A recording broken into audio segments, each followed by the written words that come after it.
Hello दोस्तों, स्वागत है आपका हमारे यूट्यूब चैनल पर। आज हम देखने वाले हैं 12th बायोलॉजी का chapter number 15 biodiversity conservation and environmental issues, इसका एक्सरसाइज। तो चलिए शुरू करते हैं आज का वीडियो। सबसे पहले एमसीक्यू दिए गए हैं। फर्स्ट एमसीक्यू दिया है observe the graph and select correct option. तो यहाँ पर आपको स्पेसिस एरिया रिलेशनशिप दिया है, जो एक ग्राफ है, बताता है कि अगर किसी एरिया में बहुत सारा फूड है तो वहाँ पर जो पॉपुलेशन है ऑर्गेनिजम्स की वो बहुत तेज़ी से बढ़ेगी, बट एक लिमिट तक। जब तक वो फूड है, अगर वो फूड ख़त्म हो जाता है तो जो पॉपुलेशन का ग्रोथ है वो स्लो हो जाएगा। तो यहाँ पर आपको क्या बताना है, तो देखो यहाँ पर जो सी है, line A represent yes is equals to C A Z, तो ये यहाँ पर आ जाएगा A raise to Z. So इसका आएगा ऑप्शन सी। देन सेकेंड है select odd one out on the basis of ex situ conservation. So सबसे पहले जान लेते हैं एक्स सितु और इन सितु होता क्या है। इन सितु यानी कि किसी जानवर का जो बहुत ही खतरे में है, एंडेंजर्ड है, उसका कंजर्वेशन करना, उसके नेचुरल हैबिटेट में जहाँ वो पाया जाता है वहीं पर उसका कंजर्वेशन करना। जैसे कि टाइगर्स का, टाइगर जंगलों में पाए जाते हैं तो भारत सरकार जंगलों में ही उनका कंजर्वेशन करती है। वो जो जंगल जहाँ पे रहता है उसे नेशनल पार्क घोषित कर देता है। तो वो हो गया इन सितु कंजर्वेशन। और एक्स सितु कंजर्वेशन यानी क्या होता है, वो जो जानवर होता है ना, वो अपने नेचुरल हैबिटेट में बहुत वीक हो जाता है तो उसको बाहर लेकर जाना पड़ता है उसका कंजर्वेशन करने के लिए। तो ये हो जाता है एक्स सितु कंजर्वेशन। तो यहाँ पर ऑप्शन में क्या क्या दिए हैं, zoological park, tissue culture, sacred groves and cryo preservation. तो जूलॉजिकल पार्क ये भी एक एक्स सितु कंजर्वेशन है। जैसा आपको पता ही होगा, जू क्या होता है, चिड़ियाघर, जहाँ पर बहुत अलग अलग तरह के जानवर कहीं और से लाए गए होते हैं। देन टिश्यू कल्चर, तो टिश्यू कल्चर भी एक एक्स सितु कंजर्वेशन है। ये लेबोरेटरी में परफॉर्म होता है। किसी जानवर का जो टिश्यू होता है, उसका जो सेल होता है, उसको प्रिजर्व किया जाता है। उसके बाद डी है क्रायो प्रिजर्वेशन। तो क्रायो प्रिजर्वेशन ये भी एक एक्स सितु कंजर्वेशन है। यहाँ पर होता क्या है, बहुत ही लो टेम्परेचर में किसी जानवर को रखा जाता है। तो इसका करेक्ट ऑप्शन आ जाएगा सी, सेक्रेड ग्रोव्स। बाकी ये जो तीनों हैं, जूलॉजिकल पार्क, टिश्यू कल्चर और क्रायो प्रिजर्वेशन, ये एक्स सितु हैं। और जो ये सी सेक्रेड ग्रोव है, ये इन सितु कंजर्वेशन है। सेक्रेड ग्रोव्स आपको पता ही होगा क्या होता है। इसे हम मराठी में देवराई भी कहते हैं, देवराई, वनराई कहते हैं। यानी कि किसी एक पर्टिकुलर जंगल वगैरह को, जो भी एक जंगल है, उसको भगवान के नाम पे रख देना। इससे क्या होता है कि लोग उसे काटते नहीं हैं। तो ये हो गया है इसका आंसर। सेकंड का आएगा बी, सी सेक्रेड ग्रोव्स। ठीक है, सेकंड का सी सेक्रेड ग्रोव्स आएगा। आपको डाइजेस्ट वगैरह में डी क्रायो प्रिजर्वेशन मिलेगा, बट क्रायो प्रिजर्वेशन होगा ही नहीं। आप ही सोचो ये कैसे आएगा इसका आंसर। इसका आंसर आएगा डी, सी सेक्रेड ग्रोव्स। उसके बाद थर्ड है which of the following factor will favour species diversity. Species diversity यानी कि क्या होता है, किसी एक पर्टिकुलर जगह पर बहुत सारे अलग अलग टाइप के एनिमल्स का पाया जाना। तो ऐसा कौन सा फैक्टर है इनमें से जो इसको सपोर्ट करेगा। सबसे पहला है इन्वेसिव स्पेशीज, यानी कि किसी एक जगह पर जहाँ पर पहले से ही बहुत अलग अलग जानवर हैं, उस जगह पर कहीं और दूर से जानवर ला के रखना। तो क्या ये सपोर्ट करेगा स्पेशीज डाइवर्सिटी को? नहीं। सेकेंड बी है ग्लेशिएशन। ग्लेशिएशन यानी कि बर्फ़ का जमना, जो बर्फ़ के ग्लेशियर होते हैं उसका जमना किसी एक पर्टिकुलर जगह पर। तो क्या ये स्पेशीज डाइवर्सिटी को सपोर्ट करेगा? नहीं। लो टेम्परेचर में कोई पेड़ हो गया, कोई जानवर वगैरह है, वो सर्वाइव ही नहीं कर पाएगा। उसके बाद डी है को एक्सटिंक्शन। तो ये भी नहीं से सपोर्ट करेगा। को एक्सटिंक्शन यानी कि फूड चेन में किसी एक ख़त्म हो जाने पर उसके ऊपर निर्भर रहने वाला दूसरा जो ऑर्गेनिज्म है अपने आप ख़त्म हो जाएगा। यानी कि अगर मान लो जो पेड़ वगैरह हैं, ग्रीन प्लांट्स हैं, उनकी पॉपुलेशन अगर कम हो गई तो उस पर जो कीड़े मकोड़े रहते हैं, उसके बाद जो उस पर बर्ड्स रहते हैं, उनकी पॉपुलेशन भी कम हो जाएगी। बर्ड्स की पॉपुलेशन कम हो गई तो उस पर जो डिपेंड रहने वाले सांप वगैरह हैं वो भी कम हो जाएंगे। सांप कम हो गए तो उसके ऊपर जो बर्ड्स वगैरह, जो बड़े बर्ड्स हो गए, वो भी कम हो जाएंगे। तो इसको को एक्सटिंक्शन बोलते हैं। ये भी नहीं सपोर्ट करेगा स्पेसीज डाइवर्सिटी को। तो स्पेसीज डाइवर्सिटी को फॉरेस्ट कैनोपी ये सपोर्ट करता है। फॉरेस्ट कैनोपी क्या होता है, यानी कि जो भी हमारा जंगल वगैरह हो गया उसके ऊपर जो फॉरेस्ट वगैरह होते हैं, पेड़ वगैरह होते हैं, उसके ऊपर का पार्ट, तो वो सपोर्ट करेगा स्पेसीज डाइवर्सिटी को। तो क्वेश्चन नंबर 3 का MCQ 3 का आ जाएगा option number C, forest canopy. Then D fourth है the term terror of Bengal is used for. So इसका आएगा अलगल बूम, या फिर वाटर हाइसिंथ, या फिर इंक्रीज BOD, या फिर यूट्रोफिकेशन। आपको ये बताना है। सो टेरर ऑफ बंगाल है क्या, आप जान लो। तो यहाँ पर क्या हुआ था ना, एक फूल था, फ्लावर था, जिसे इंट्रोड्यूस किया गया था भारत में, क्योंकि ये बहुत ही अच्छा दिखता था और ये फूल का नाम था वाटर हाइसिंथ। यहाँ पर आप ये देख सकते हो, इसे टेरर ऑफ बंगाल कहते हैं। क्यों? देखो, इसे भारत में लाया क्यों गया था? क्योंकि ये देखने में ना बहुत अच्छा लगता था, जैसे शो के लिए लाया गया था। बट ये क्या होता है ना, जैसे जैसे इसकी पॉपुलेशन बढ़ती है, जैसे जैसे टाइम बढ़ता है ना, ये अपने एरिया में पूरे एकदम वाटर बॉडी जो होती है, मतलब इसे तालाब में अगर लगाया गया है ना, तो कुछ समय बाद ये पूरे तालाब को ना कवर कर लेगा, जिससे क्या होगा, अंदर सनलाइट तालाब के अंदर जाएगी नहीं, और जो तालाब के अंदर मछली वगैरह रहेंगी वो मर जाएंगी। तो इसलिए इसे टेरर ऑफ बंगाल कहते हैं, क्योंकि वेस्ट बंगाल में इसे यूज़ किया गया था।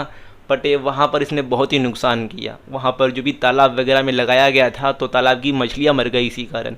तो इसलिए इसे टेरर ऑफ बंगाल कहते हैं। इसका आएगा फोर्थ का बी, वाटर हाइसिंथ। उसके बाद पांचवा है CFC air polluting agents which are produced by. तो CFC यानी कि क्लोरोफ्लोरोकार्बन। तो ये कहाँ से प्रोड्यूस होता है? इसका आएगा बी, जेट प्लेन्स, जो हाई स्पीड में प्लेन्स उड़ती हैं, फाइटर प्लेन्स वगैरह, उससे CFC प्रोड्यूस होता है।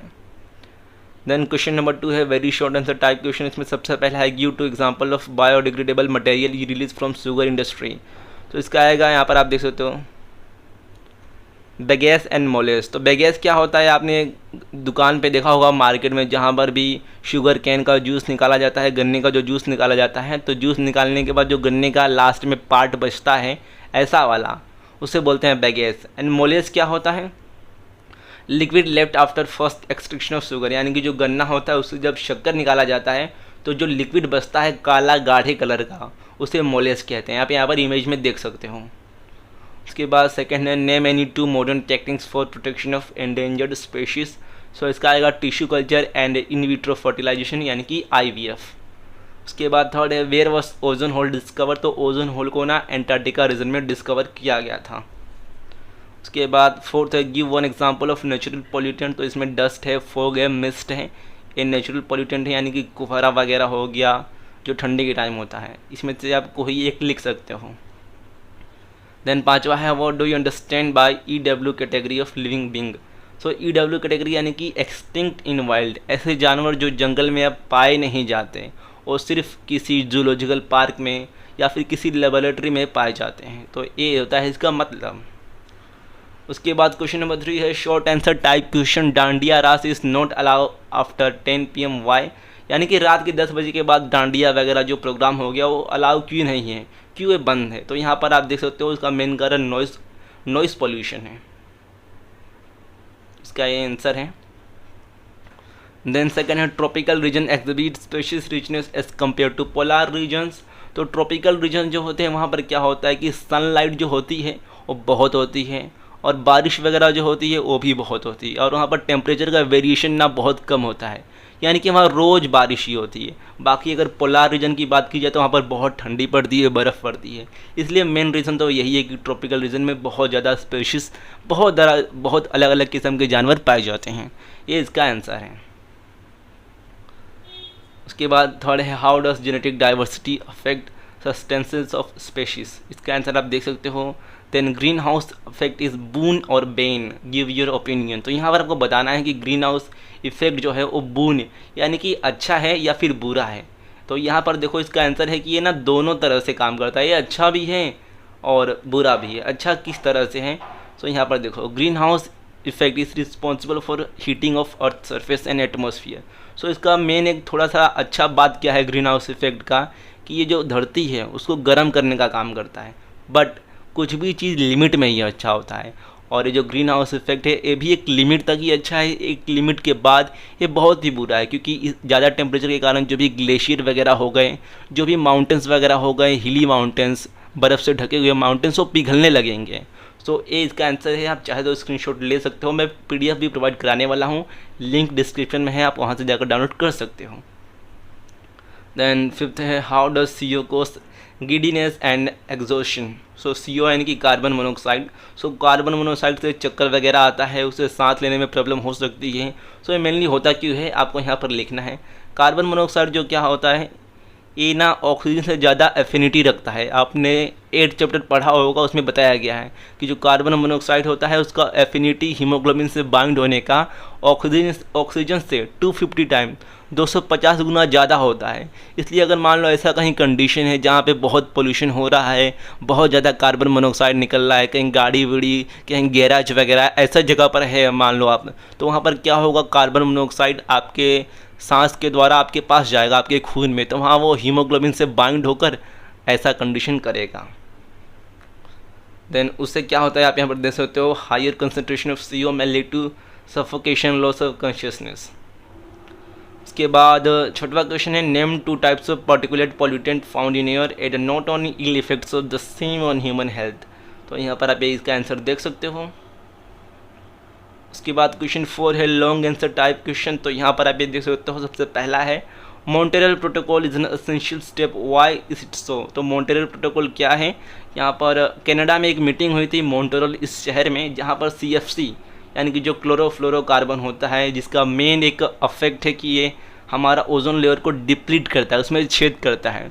तो मॉन्ट्रियल एक शहर है कनाडा में, वहाँ पर एक मीटिंग हुई थी सब दुनिया के देशों की, जिसमें CFC का जो प्रोडक्शन है, रिलीज़ है, वो कम करने का एक ऐसा सोचा गया था। तो यहाँ पर आप ये देख सकते हो क्या है इसका आंसर, अपने हिसाब से लिख सकते हो। और ज़रूरी नहीं है कि डाइजेस्ट में जैसा आंसर है या फिर वीडियोस में जैसा आंसर है बड़ा बड़ा एकदम लाइन टू लाइन आप वैसा ही लिखो, आप अपने हिसाब से भी लिख सकते हो, बट मेन पॉइंट होनी चाहिए। और जितने पॉइंट इसमें दिए रहते हैं 6, 7, 8, ज़रूरी नहीं कि आप उतने ही लिखो, आपको जितने याद आ रहे हैं मिनिमम 3 उतना आप लिखो। उसके बाद आगे देखते हैं, सेकेंड है name any 2 personalities who have contributed to control deforestation in our country, elaborate on the importance of their work. तो किसी 2 ऐसे लोगों के बारे में लिखना है जिन्होंने फॉरेस्ट कंजर्वेशन को लेकर हमारे देश में काम किया है। तो यहाँ पर आप देख सकते हो, पहला किसका है, सालुमारा थिमक्का, देन सेकेंड है मोरंगथम लोहिया। तो आप अपने हिसाब से नेट से किसी का इन्फॉर्मेशन निकालना जो आपको ईजी लगे, 2 ऐसे लोगों का इन्फॉर्मेशन निकालना और लिख लेना। उसके बाद थर्ड है how BS emission standard changes over time, why is it essential. तो आपने देखा होगा बहुत सारे आजकल जो गाड़ी आती हैं उसका ऐसा रहता है, BS स्टैंडर्ड होता है, BS6 हो गया, BS4 हो गया, ऐसा उसका एक स्टैंडर्ड रहता है। तो BS यानी कि भारत स्टैंडर्ड, ये जो गवर्नमेंट ऑफ इंडिया है उसका गाइडलाइन होता है किसी एक पर्टिकुलर व्हीकल के लिए। आप यहाँ पर इसका आंसर देख सकते हो। और यहाँ पर ये जो चार्ट है ज़रूरी नहीं है बनाना, आप चाहो तो बना सकते हो और नहीं चाहो तो मत बनाओ, ठीक है। अगर आपको थोड़ा हार्ड लगता है तो चार्ट मत बनाओ, बस यहाँ पर थोड़ा अंडरस्टैंडिंग के लिए दिया गया है। उसके बाद फोर्थ है during large public gatherings like Pandharpur Wari, mobile toilets are deploy by the government, explain how this organic waste is disposed. तो यहाँ पर देखो क्या होता है ना कि जब बहुत बड़ा गैदरिंग होता है, कुछ बहुत बड़ा प्रोग्राम्स वगैरह होता है, तो वहाँ पर ना गवर्नमेंट के द्वारा मोबाइल टॉयलेट यानी कि कुछ ऐसे टॉयलेट बायो टॉयलेट उपलब्ध कराए जाते हैं। आपने देखा होगा आजकल ट्रेन्स में भी बायो टॉयलेट रहता है। तो बायो टॉयलेट एक्चुअली होता क्या है ना, इसमें कुछ लिविंग जो ऑर्गेनिजम्स होते हैं, माइक्रो ऑर्गेनिज्म होते हैं, उनको इंट्रोड्यूस कराया जाता है। जो भी फीसेस होते हैं ह्यूमंस के, जो भी वेस्ट मटेरियल होता है, उसमें वो क्या करता है, अपना न्यूट्रिएंट के थ्रू ग्रो करता है और वेस्ट मटेरियल को लेस वेस्ट में कन्वर्ट करता है। सो ये इसका आंसर है, आप चाहे तो देख सकते हो। Then fifth है how Indian culture and tradition help in biodiversity conservation, give importance of conservation in terms of utilitarian reason। So यहाँ पर आपको लिखना है कि भारत की जो संस्कृति है कैसे उसने बायोडाइवर्सिटी कंजर्वेशन में हेल्प किया है। तो आप इसमें वही देवराई वनराई के बारे में, सेक्रेड ग्रोव्स के बारे में लिख सकते हो। तो बस यही था आज का वीडियो। ये जो PDF है एक्सरसाइज का, उसका लिंक आपको नीचे डिस्क्रिप्शन बॉक्स में मिल जाएगा, वहाँ से आप डाउनलोड कर सकते हो।